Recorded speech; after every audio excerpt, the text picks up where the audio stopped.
Om Jnanatimmirandhasya Jnananjana Shalakaya Chakshurunmilitam Yena Tasmai Shri Gurave Namaha.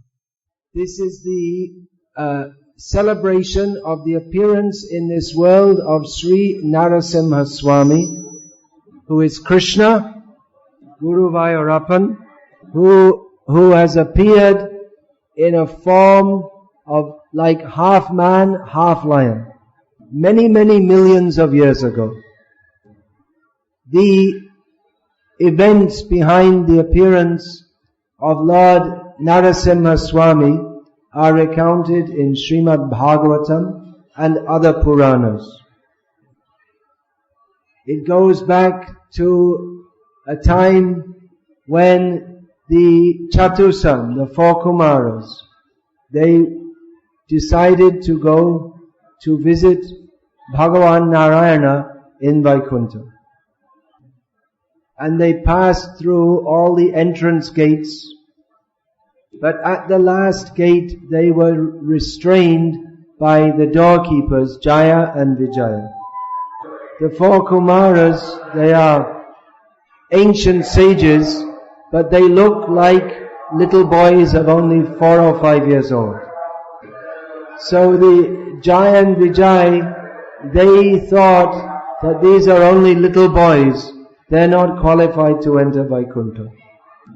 So the four Kumaras, they became angry. They thought that these doorkeepers, they are not fit for their task. They do not deserve to be here. And thus they cursed the Jaya and Vijay to fall down into the material world. So at this time, Lord Narayana arrived on the scene. And he pacified everyone. And he told Jaya and Vijay that anyway, these rishis have cursed you, so that curse has to be respected. You have to go down to the material world. But he told them that you can either take 3 births as demons opposed to me, or 7 births as my devotees. So Jaya and Vijay, they thought, well, better to take 3 births, then we can get back here quickly. So they fell down to the material world, and their first birth was as Hiranyakashipu and Hiranyaksha in the womb of Diti, who was the wife of Kashyap. So the pregnancy went on for a long time because Diti knew that these sons of mine will be very auspicious for the whole world. Inauspicious. But eventually they were born and they were very powerful demons. Hiranyakashipu, they were twins, but Hiranyakashipu was the elder. Hiranyaksha, on behalf of Hiranyakashipu, went all over the universe, conquering it, and he was eventually killed by Vishnu in the form of Varaha Murti. So Hiranyakashipu became very upset. The demons, they naturally have aversion toward Bhagavan Vishnu. But after Hiranyaksha was killed by Vishnu, Hiranyakashipu became extremely envious of Lord Vishnu. So Hiranyakashipu started to perform austerities because he wanted to become immortal. And he wanted to conquer all over the universe and not be killed by anyone as his younger brother had already been killed. So he started to perform terrible austerities, standing with his arms upstretched and only his one toe on the ground. And eventually his body withered away and ants, they ate away his body. And only the bones were remaining. And the ants had built a hill around his body. But by Yoga Shakti, he maintained his life just within the skeleton. Now, before he left to perform austerities, he had impregnated one of his wives, whose name was Kayadhu. And she was afraid that while Hiranyakashipu was away, that the demigods, knowing her to be carrying the seed of Hiranyakashipu, would do something untoward toward her.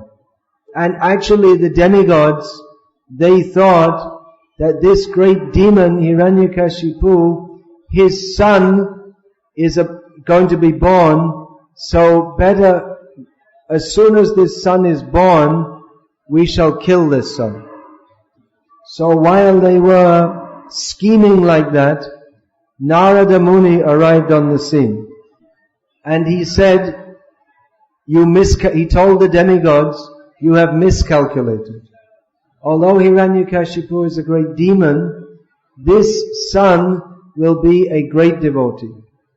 So the demigods accepted the verdict of Narada, and they circumambulated Kayadhu, because in her womb was a great devotee. And Kayadhu remained under the protection of Narada until she delivered her child, and until the return of Hiranyakashipu. Now, Hiranyakashipu performed terrible austerities for many thousands of years. And as a result of that austerity, the whole universe became disturbed.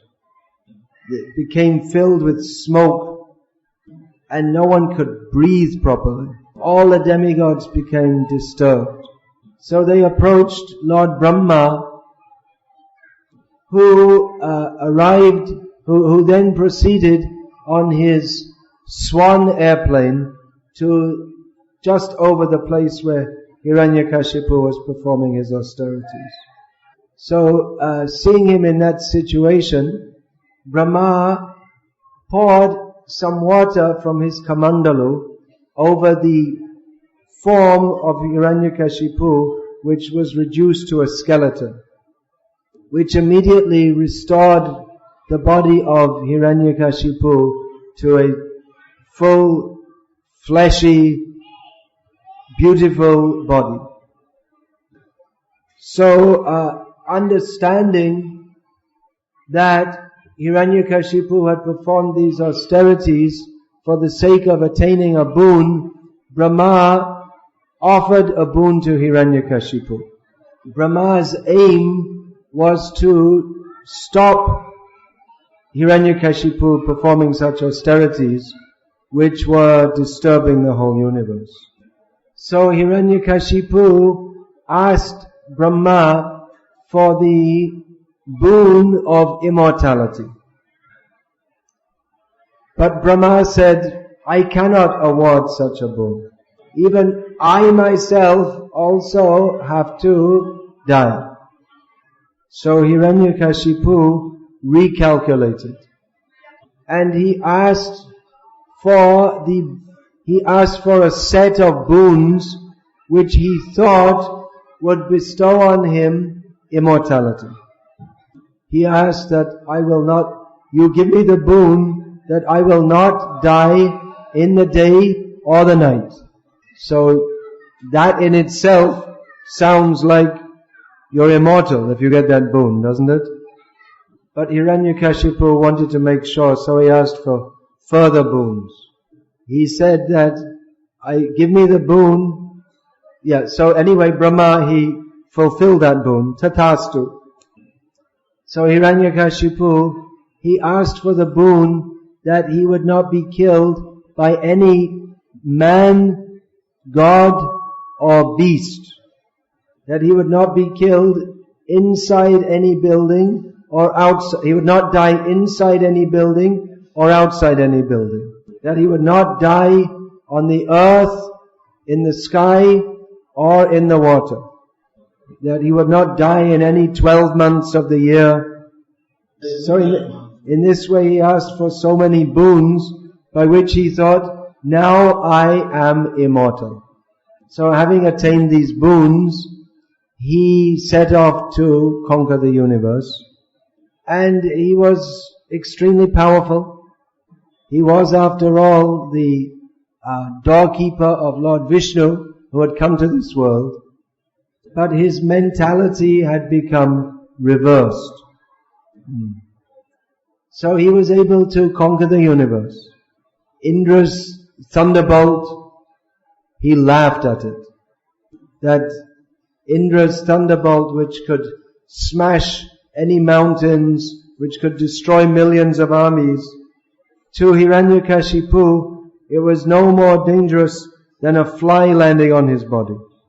So in this way, he was able to kick out Indra and all the demigods from the heavenly planets and install himself as what he thought to be the ruler. He thought himself to be the ruler of the universe. And as a typical demon, he stopped all yagyas to Vishnu. He oppressed the brahmanas. He killed the cows. And he indulged in so much sense gratification. He was always intoxicated, and he took all the wives, just whichever women he liked to take. Now, he had conquered the universe. He had full facility for sense enjoyment, and he indulged unlimitedly in sense enjoyment. And his body was exceptionally powerful. So he had full facility for enjoying his senses. No one could oppose him. So he had all power, all facility for enjoyment, but still he always felt frustrated. He always had anger, frustration, and fear in his heart. Anxiety. Which proves that even if we get all facility for material enjoyment, we can never be happy.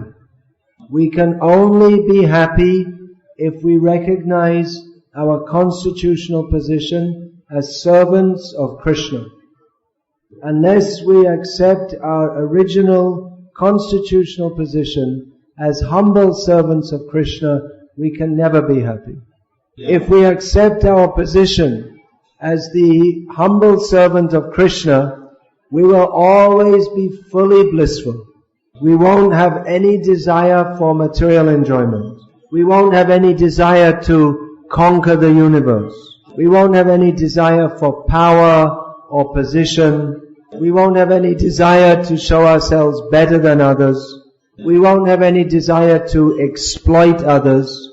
But even on the other hand, if we have all facility for material enjoyment, if we have uncontested rulership over the whole universe, if we have a very powerful body which is very suitable for sense gratification, if we have gold and wine and women and everything that we want for sense gratification, we will never be happy. Because these things can never bring us happiness. This we learn from the example of Hiranyakashipu. We cannot imagine to become as powerful as Hiranyakashipu. But we are trying to become the enjoyer of whatever insignificant position we may be in. Just now the assembly elections have been completed in Kerala and other states.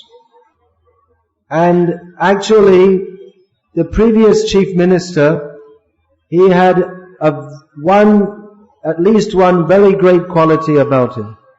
His name was Achyutanandan. So whenever anyone says his name, they say the name of Krishna. So here in Kerala, it's a tradition to give names like that. Madhavan, Venugopalan, Pitambaran, very nice names of Krishna. So anyway, now there's a new chief minister. What's his name? Uman Chandi. Alright. So he's a very big man. We offer him respect, yatochit, as is deserving. He's a very important man in Kerala. But compared to the power and position that Hiranyakashipu had, he is very small.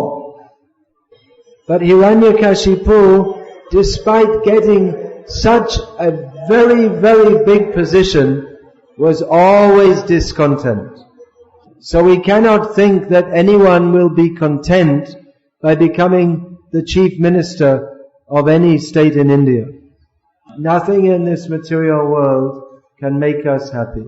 The only situation in which we can be happy is by accepting our position as the servant of Sri Guruvayur Bhagavan.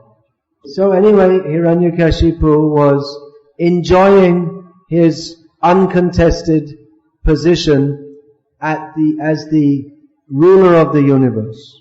But actually he wasn't happy.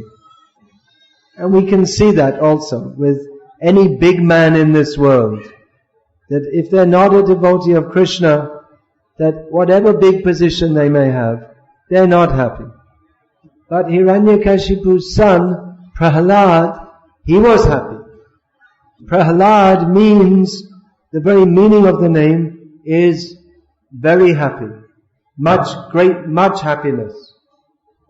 But Prahlad was not happy thinking that my father is the uncontested ruler of the universe. He was happy always in Vishnu Smaranam, always thinking of Vishnu. We sing regularly, Namaste Nrsimhaya Prahlada Hlada Dayane. We offer our respect to Nrsimha Deva Bhagavan, who is the giver of the happiness that makes Prahlad happy. Prahlad had no interest in the power and position of Hiranyakashipu. Even though he was just a very young boy, he was full of spiritual knowledge. Because while he was in the womb of his mother, Prahlad had been instructed by Narada Muni. So Prahlad, from his very birth, he was a great devotee of Vishnu. He is described in Srimad Bhagavatam as being Krishna Graha, which means that he was like a madman, as if haunted by a ghost. Sometimes if someone is mad, it's stated that they have become possessed by a ghost, Bhuta Graha. But Prahlad, he was as if mad. Sometimes he would become as if totally oblivious to everything around him. That although he had eyes, it was as if he would not see anything. Although he had ears, it was as if he could not hear anything. Like he was completely cut off from the whole world around him. That was because he was absorbed in seeing Krishna, in hearing Krishna, in touching Krishna, in tasting Krishna, in feeling Krishna, in smelling Krishna, sparsha. And in this way, he was fully absorbed in Krishna, but to external appearances, he appeared to be mad. But this kind of madness is a very good kind of madness. He was not possessed by Krishna. his mind and senses were completely absorbed in Krishna. So Prahlad, he was instructed in the school. The teachers were Shanda and Amarka, the sons of Shukracharya, the guru of the Daityas, the demons. So they taught Prahlad different topics of how to exploit others and political subject matters. They taught Prahlad the political science of Sama, Bheda, Dana, Danda, how to pacify opponents, divide and rule, bribery and crushing, these various political expedients. So Prahlad, he was not interested in this. He was interested in Krishna. So one day Hiranyakashipu called for Prahlad and his teachers, and Hiranyakashipu very affectionately sat Prahlad on his lap. And he asked Prahlad, tell me, of all the things you have learned from your teachers, what is the best thing you have learned? Maybe he wanted to hear from Prahlad how Prahlad had learned to torture his enemies, how to capture and seduce women, and all such topics which are very pleasing to the demons. But Prahlad answered in a manner that completely shocked Hiranyakashipu. His famous answer is, Shravanam Kirtanam Vishnoho Smaranam Padasevanam Archanam Vandanam Dasyam Sakyam Atmanivedanam Iti Pungsa Pita Vishno Bhaktis Chain Navalakshana Ityadiyo Bhagavata Tannanyed Adhitam Uttamam. Prahlad said that hearing about Lord Vishnu, glorifying Vishnu, remembering Vishnu, serving the lotus feet of Vishnu, worshipping the deity of Vishnu, praying to Vishnu, identifying oneself as the servant of Vishnu, identifying oneself as the friend of Vishnu, and completely offering one's whole being to Vishnu. Prahlad said, these 9 forms of bhakti to Vishnu, I consider to be, these were all forms of bhakti to Vishnu, beginning with these 9 forms, I consider this to be the best learning. There could not have been anything less welcome to the ears of Hiranyakashipu. To him it must have seemed like a nightmare that my darling son is talking all this nonsense. The very word Vishnu to Hiranyakashipu was like the worst word that he could ever think of. He hated Vishnu. In the whole palace of Hiranyakashipu, no one could say the name of Vishnu. How had this little boy learned the name of Vishnu? So Hiranyakashipu called Shanda and Amarka and said, what are you teaching my boy? And they said, well, we didn't teach it. We're good demons. We wouldn't teach any such thing. So then Hiranyakashipu thought, some spy must have entered. Some representative of the demigods has entered and is contaminating my boy. So he instructed Shanda and Amarka, take him back, make sure he gets the right education, and be very careful. Make sure that no spies enter to contaminate my child. So the Shanda Anarmarka, they went on teaching Prahlad, but Prahlad would always remember the teachings of Narada, which he had heard in the womb of his mother. So when Hiranyakashipu again called Prahlad for another test to see what he had learned, Prahlad again spoke in the same vein. He told Hiranyakashipu, Nate vidu swartakating hi vishnam durashaye bahirathamaninas. No, actually I wanted to. Matirna krishne paratasvatova nitovi badhyeta grihavratanam adanta gobhiya vishatanta misram punah punas charvita charvananam. He said, Prahlad said that demoniac persons like yourself, their inclination toward Krishna is never awakened. Because of their uncontrolled senses, they gravitate toward hell. They enter into hell. And they repeatedly chew that which has already been chewed. Just like if you have some sugar cane and you chew it, then you spit it out. But again, if you try to chew it, you won't get any sweetness. So in this material world, we are trying to enjoy the senses. But it is just like chewing the chewed. There is no sweetness there. So anyway, this time, Hiranyakashipu became extremely angry. And even though Prahlad was just a 5-year-old boy, Hiranyakashipu decided to kill Prahlad.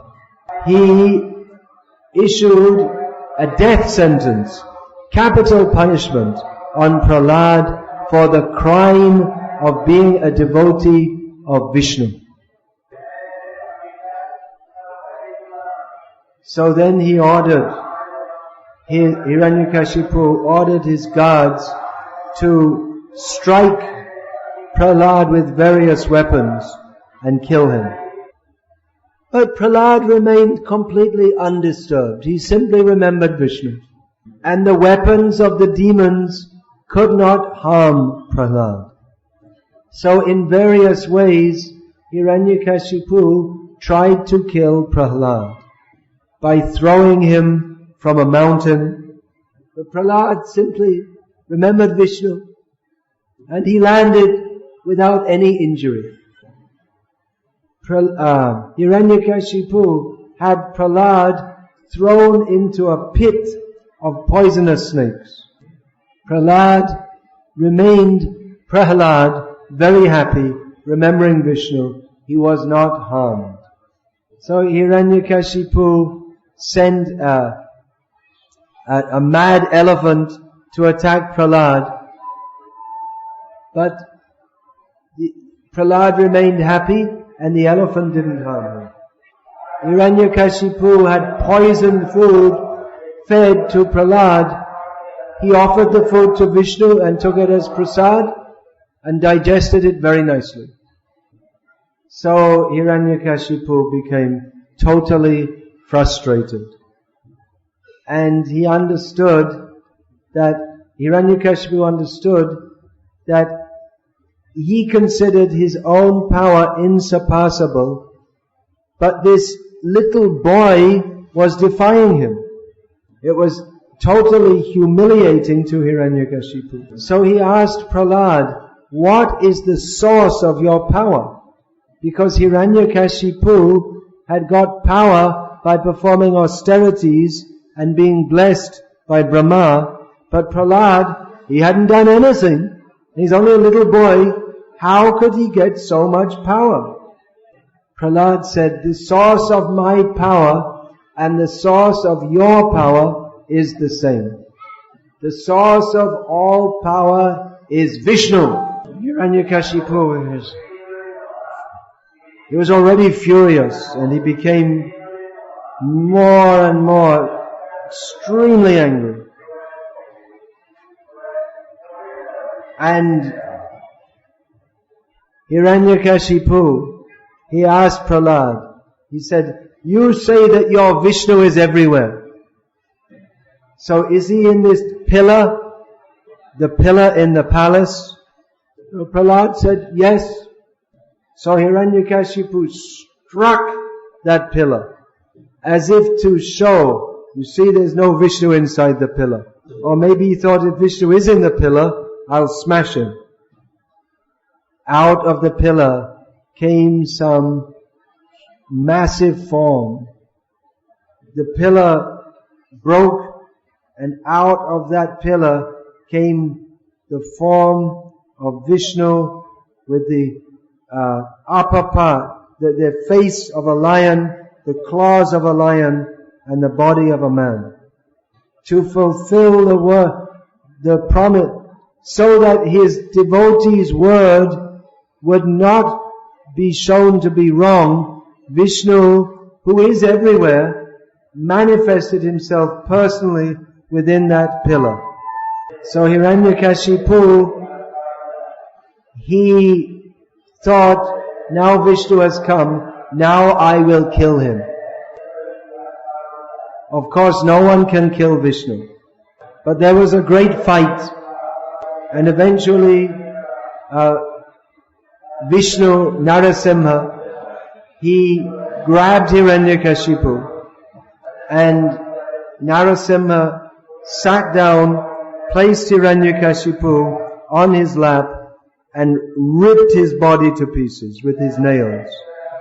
And he took the intestines out of the body of Hiranyakashipu and garlanded himself with it. Ooh, that sounds very horrible, doesn't it?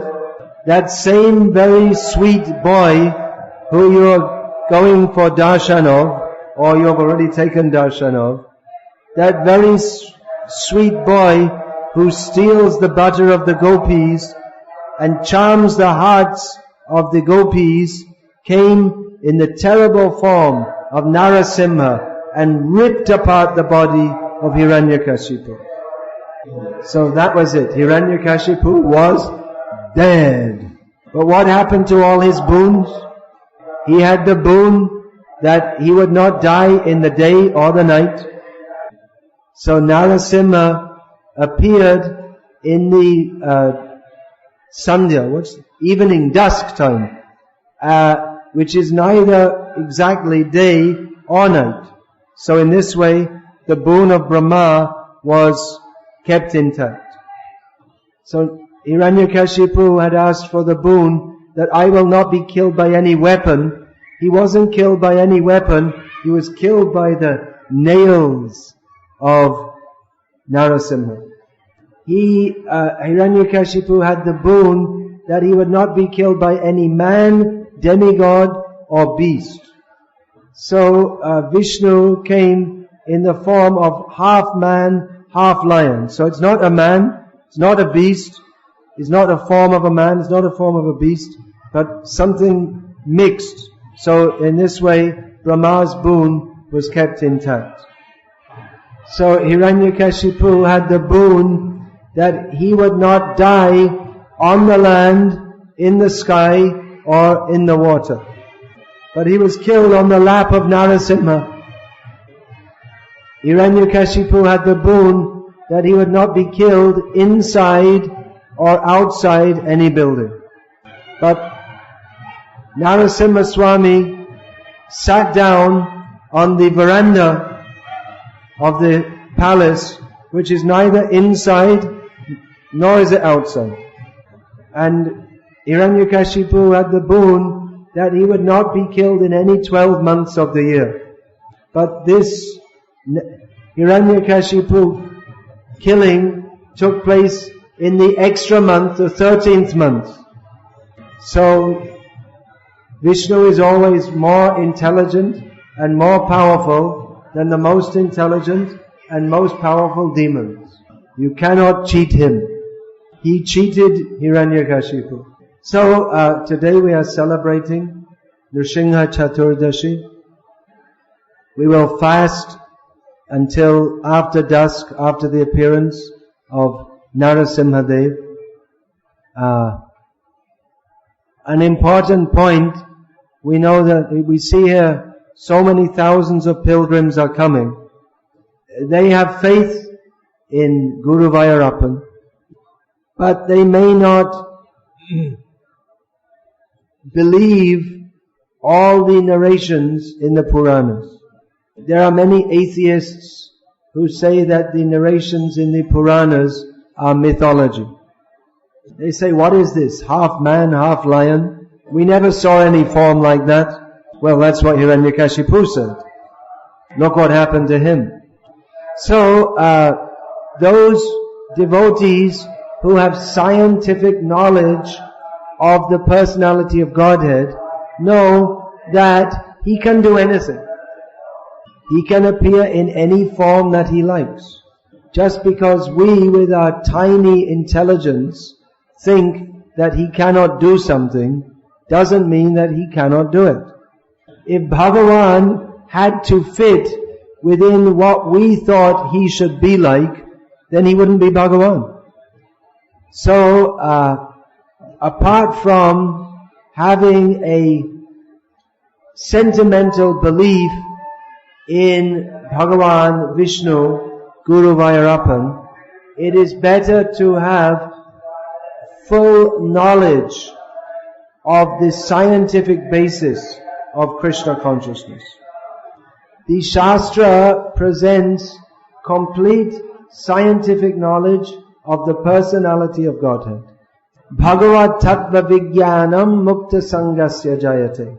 By understanding the science of the subject of Bhagavan, one can be liberated from all material attachments. So many people from the Western countries are accepting the verdict of the Shastra that Krishna is the Supreme Personality of Godhead. They are doing so because they find that the knowledge of God given in the religions traditionally taught in the Western countries is almost zero. Who is God? What is the nature of God?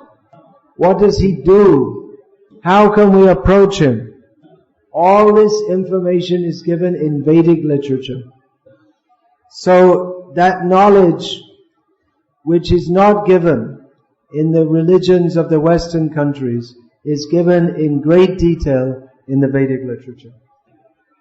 So finding the belief systems of the Western religion incomplete, people have come to the Vedic knowledge. And finding the scientific knowledge of the Western countries also incomplete, people are looking to the Vedic science. Material science can give us information about so many different topics. By material science, we can have so many facilities.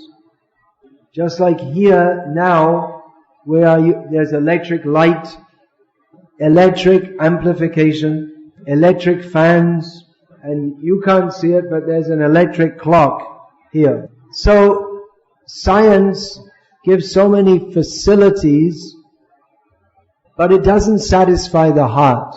It doesn't give any knowledge of the soul and of the purpose of life. So for the perfect harmonizing of science and religion, we should come to the Vedic process. In the Srimad Bhagavad Gita, again and again, Krishna uses the word Vijnanam, which in modern Indian languages is translated as science. Jnana Vijnana Triptatma Kutastho Vijitendriyaha.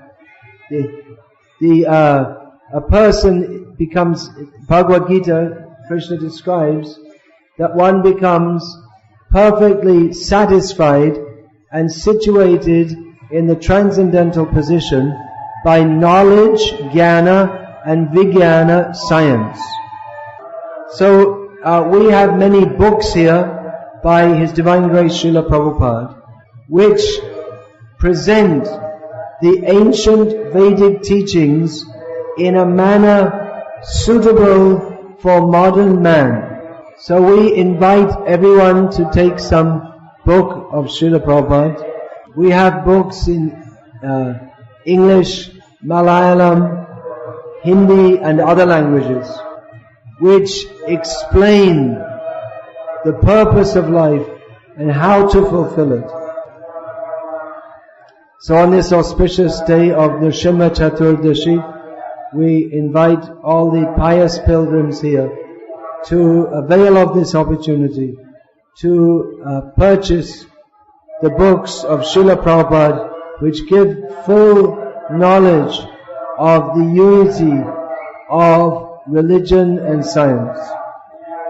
അപ്പോൾ നരസിംഹ ചതുർദശിയുടെ പാവനാവസരത്തിൽ ഇവിടെ വന്നു ചേർന്നിട്ടുള്ള എല്ലാ ഭക്തന്മാരോടും ഞങ്ങൾ അഭ്യർത്ഥിക്കുകയാണ്, ഈ ജീവിതലക്ഷ്യം എന്താണെന്നും അത് നേടേണ്ട വഴി എന്താണെന്നും കാണിച്ചു തരുന്ന ശ്രീല പ്രഭുപാദയുടെ ഗ്രന്ഥങ്ങൾ ഈ അവസരം ഉപയോഗപ്പെടുത്തി നിങ്ങൾക്ക് വാങ്ങാൻ